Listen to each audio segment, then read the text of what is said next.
This is actually the end of the video, but I'm gonna start the video with this. Just in case anybody has any questions on does the method you're about to see actually work. So these are the bins that I've grown previously years. It's off here. Usually where we're sitting here, I'm in the first week of October. We are usually at this point in late, honestly, like let's call it early July or August instead of late July. So what you're about to see is how these grow boxes get set up to grow the super hot peppers. Lots of nice little reapers going.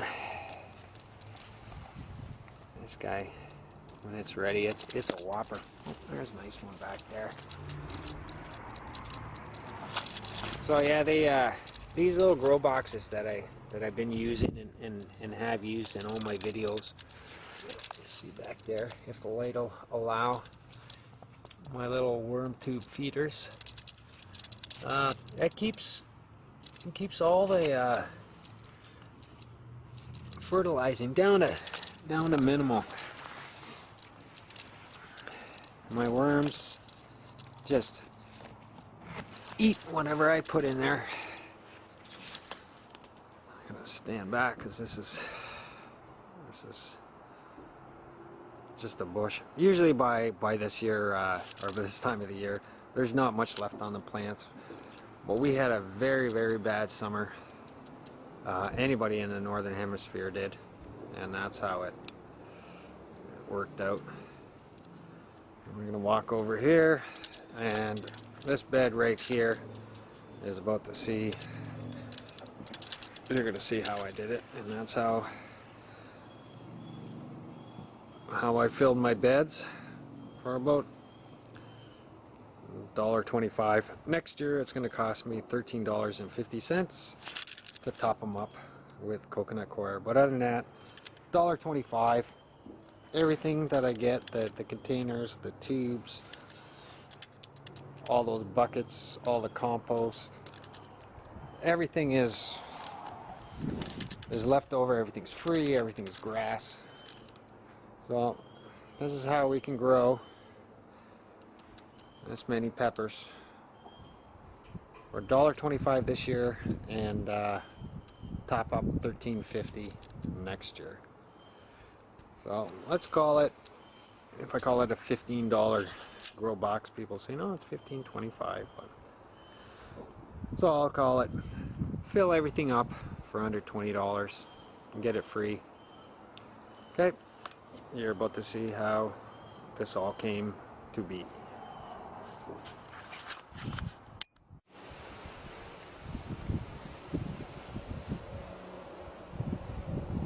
Building a new raised bed today. Well, they're going to be container gardens for next year. So a lot of the things that are going in are not completely composted. They're not going to be completely finished. What I want to do, it's going to break down over the year and be ready for next year. Most likely this whole video is going to be overdubbed because the wind is crazy today. The planes, because of the wind, all the ultralights, all the different planes taking off from the airport, they're just going crazy today. So I'm sure you're not going to hear a word I say, therefore it's just going to be first thing I want to do is talk about the crates I use. If you've watched my videos, you've seen them before. There's many different sizes. These little ones here, that's what you get usually at your standard Walmart. These are going to come together, hold together. That's what your little salads, zucchinis, cucumbers are going to come into. They put them on the shelf. These are great carrying cases. They're great for growing lettuces, the smaller things, but they're not going to help you for the hot peppers.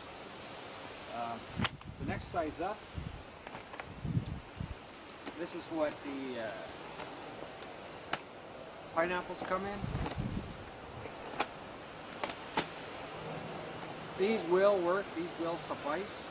If you can cut a couple holes in the bottom of them, let the roots go down. What I do is, this I'm setting up just for one area, but it's going to be moved over. But if you put some holes in the ground, peppers will be able to grow because they'll go through and make the soil be below. But the ones that I always grow in, the ones that I work with the most, these are IFCO 929, and this is what the romaine lettuce comes in. It's 11 inches deep, and that gives you just 1 inch short of your 12 inches of what you're looking for. But they do have the holes in the bottom, so they will go down in the ground. And where I always plant is I always have my composters, and I move them every year. So what happens is, the soil underneath, after 1 year of composting, does have the worms and everything, because I'm growing on the top of basically, I won't call it pure clay, but it's just hard.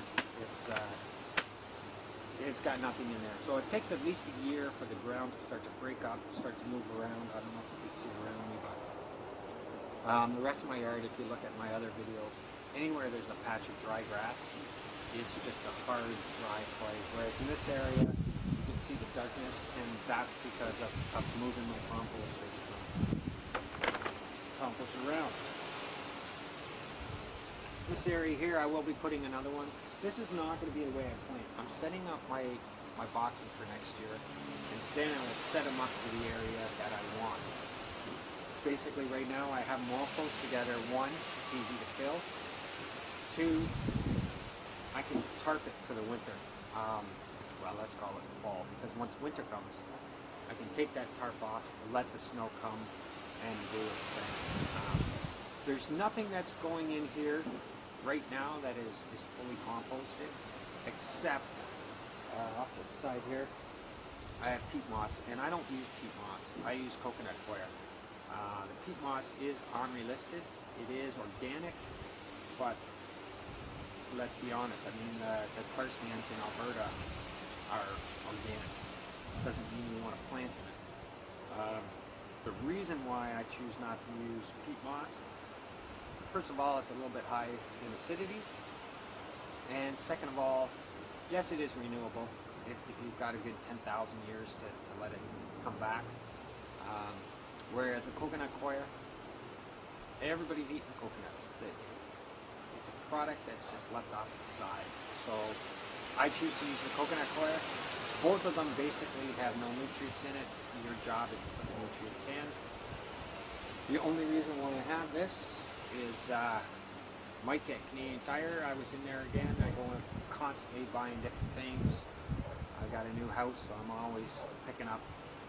And he heard about my videos, saw a couple videos, and asked me why I choose not to use peat moss. And I told him. And he said, well, I'll give you a free bag. So I've got the free bag. Thanks, Mike. I might as well use it as opposed to it sitting around, which it has been. The bag's pretty dirty. It's not like I'm using it. But the two things that I want to mention in here is one of the free fertilizers I get is a rabbit manure. And the rabbit manure, because of the hutch, comes in with a lot of wood chips. And wood is great for compost, especially chips. But what it's not great for is nitrogen, because everything in your soil is spending its energy working, trying to break down that.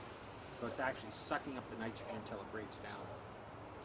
But if you put it in the year before, and especially you'll see I'm putting a lot of grass clippings, which is so high in nitrogen. I've got horse manure. Again, horse manure could be not what I get, but it could be very, not very high, but it could be high in salts, which starts to build up year after year, so that's a good thing to go into your composter. Let it break down first. But this has been broken down, and Heidi, who I get my horse manure from, the horses only get salt very, very little and very few. That's if she's done a charity run for MS, charity run for breast cancer. If the horse has to go a long way, she will give the horse a little treat with the salt lick. Other than that, so I know that the horse manure I have is not high in salts, but I've still let it sit. You can put it straight in if you know where it's coming from. I'm also putting in, I would say, more than half composted thing, but I've gone into my composter today because what I want to do is start to get all the bacteria going. And because of that, I don't need a compost tea, but I happen to have the compost tea already done, so I'm going to use it on that. Usually I'm going to lay the bottoms with shredded paper. I don't have that. So the two things that I'm short of for this video is shredded paper, which everybody has, except my shredder's broken, and coconut coir, but only because I got a free bag. And secondly, coconut coir delivered is not that cheap. We have a company here in St. Catharines where I can go pick up, and I can get 5 times as much of this for $13.50 if I pick it up myself. So I go to the coconut coir every day, but this is what I'm doing. So basically these beds are going to cost me approximately $1.75. One is I've got a little bit of this year's rock dust, which is what I planted my other plants in. This is what was left in the bag. That's going in. The only reason why it's going in this year is because I've ripped open on top of the Ziploc, so it'll start to clump and things. So why not put it in and let the worms have a little bite. The other thing is Epsom salts, which basically I put in on every step of the way. Again, it's magnesium, potassium. Let the things break down. Sulfur. Let the things break down. Let it do. So without me having the cardboard, I'm going to use paper. And without me having shredded paper, I'm going to use paper. So first things I'm going to do is just crumple it up. Gives it a good base, because with these containers, your soil can start to leak out the bottom. Another good thing is it brings the worms up. I mean, I've got worms in every batch I'm using. The worms will be in the soil. The worm seeds, basically baby the pods, they're in the soil. It just gives it an extra boost, because come winter, if you don't have those little sacks in there, it's going to take a long time for them to come back. This is all actually just work for paper.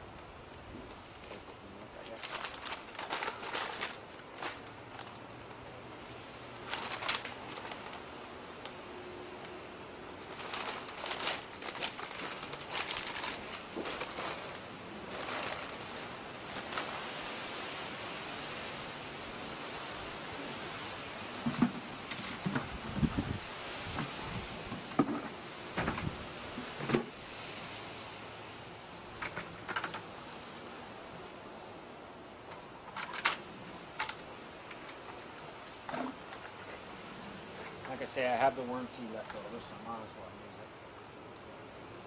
And I'm not soaking this down as much to soak it down. I'm soaking it down so that it's flat down.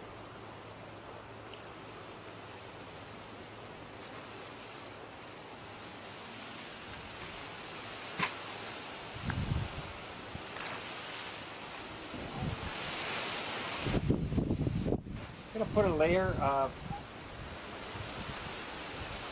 the peat moss, but what I'd really like to put down right now is a layer of coconut coir, because what that's going to do is hold the moisture and everything on top of it, all the nutrients, organics.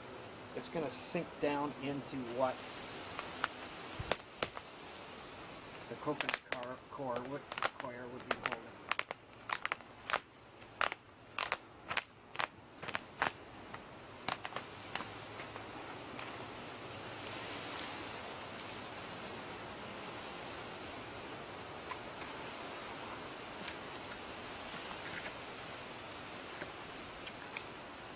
As I said, this has been sitting around pretty dry. Don't ever use peat moss or coconut coir completely dry.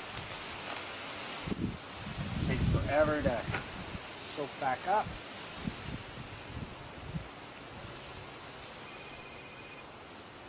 And of course, that will be work calling me again.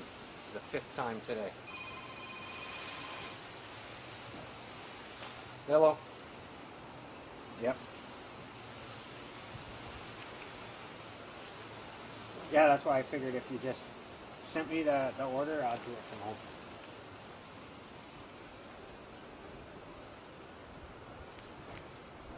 Email would be easier for me to read, but text message, like if you can't get in the office and just type out a quick one, that would be much easier for me. But whatever's,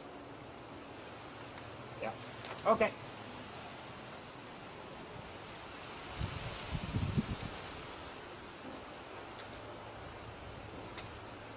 For the large what, sorry? Oh, the cinnamon? Yeah, no problem. Yeah. Okay, just let you know you're going to have to watch my next video because you're on it right now. Yep. Okay, cheers, Mike. Bye.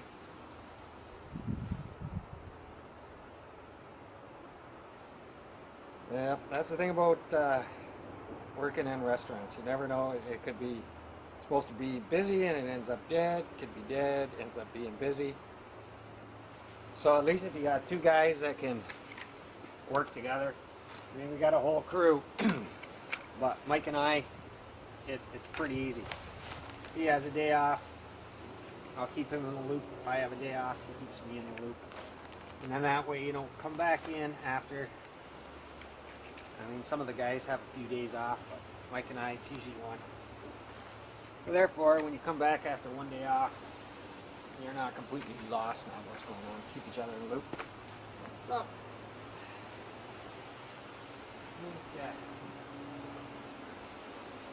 So I got the peat moss in there. It is completely and utterly dry. If I left that on the bottom, like that, it would take forever to soak up. A little some water. And I am using compost tea, so it does have nutrients, bacteria, all going in there at the same time. Oh, this is going to soak out the bottom.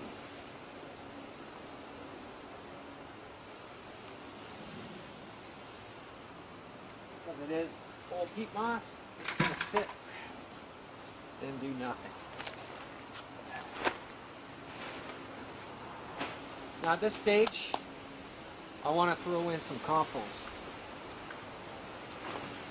Again, I've used compost tea, but if I didn't, I'm going to want that bacteria. So this is not finished compost. Of course, it's not finished compost. You've got eggshells, everything in there. Tab from the coffee grinder. Half an onion. But we're going to mix that in.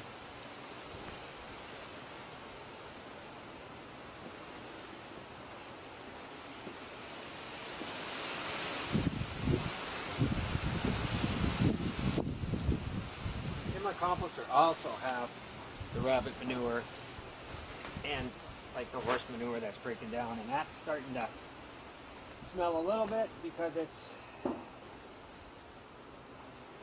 hasn't had enough air, so it's anaerobic.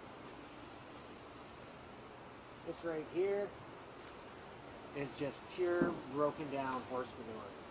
And if you take a close look, it actually looks closer to a worm compost, because the amount of worms that I keep, especially for my composters, it breaks down. The worms eat it.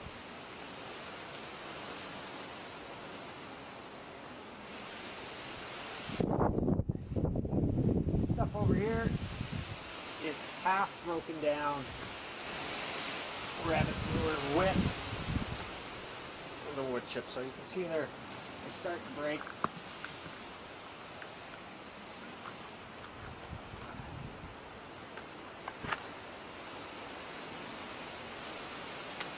This stuff right now is very clumpy. You would not want to plant. Well, I mean, honestly, you can plant in rabbit poop. It's the one poop. Well, there's a few, but rabbit is one poop that you can plant in right away. But because it does have so much wood chips, it's going to be sucking your nitrogen as it goes. So right now, putting a layer of grass clippings.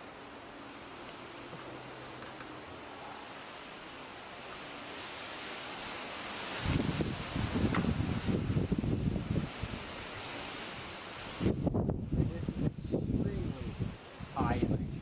Very good. But it will clump.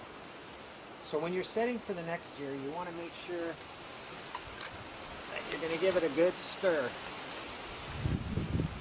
about 6 weeks before you plant, and that way anything that hasn't broken down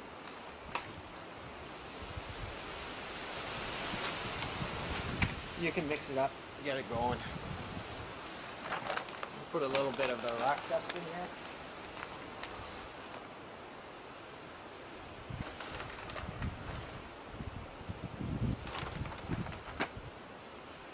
And then I'm gonna go get some leaf mold.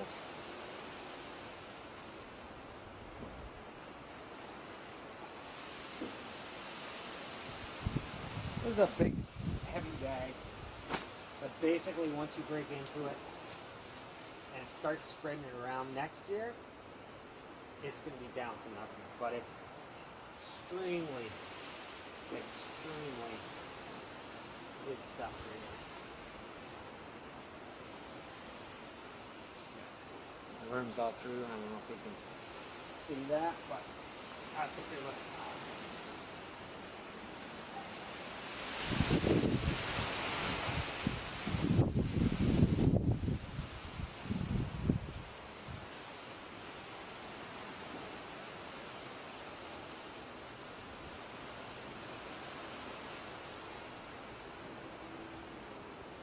There is hundreds of little worms and creep crawlies going through this, which is excellent. Because as everything starts to break down, it will mix, do its thing. I'll put a little Epsom salts in here. Because if you're digging in the ground, you've got all your trace minerals. But once you start using a container garden, they're not in there. The only thing that's there is what you put in. Until the worms start coming up and doing its thing. Yeah, this is rabbit manure that has not been composted whatsoever.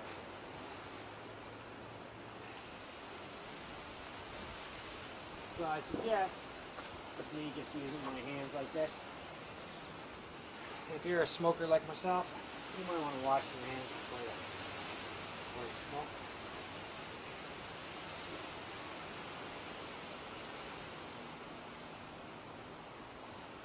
The rabbit manure itself is, you can plant straight away. It's very, very mild.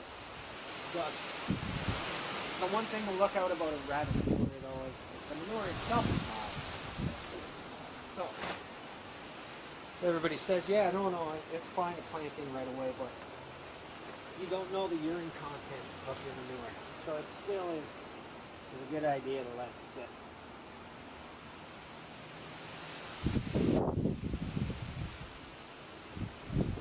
Not only are grass clippings because of all that wood chips, you get everything going back again.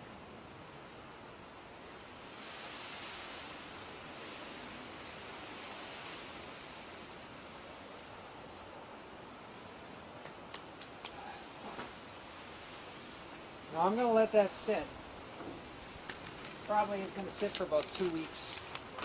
And then all of a sudden the leaves are going to start falling again. And I'm going to top this whole thing off with fresh leaves.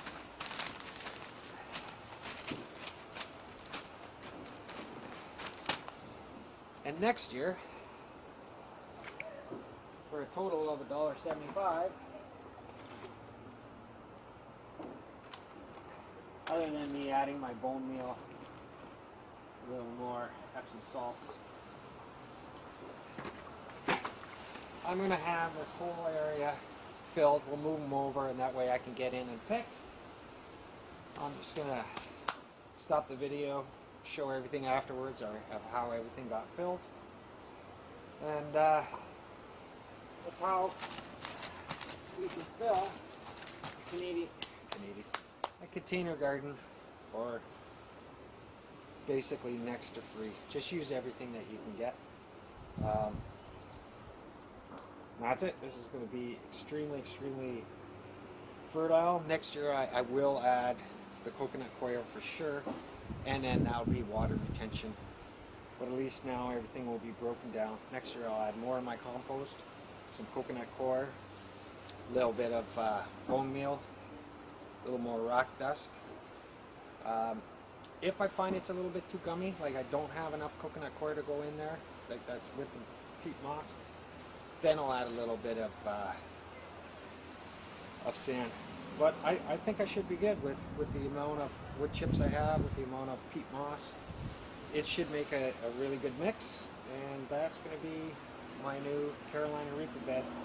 We'll just move them over. At the back I have my wood rotting. That's going to bring in the fungal. A lot of my compost, so much mushrooms in there. Again, the fungal. So that way you're getting your different bacterias, different things. This is the end of me right now, but there will be more after I finish everything up, fill everything up, call in my order for work, and we'll be back in a minute. Cheers.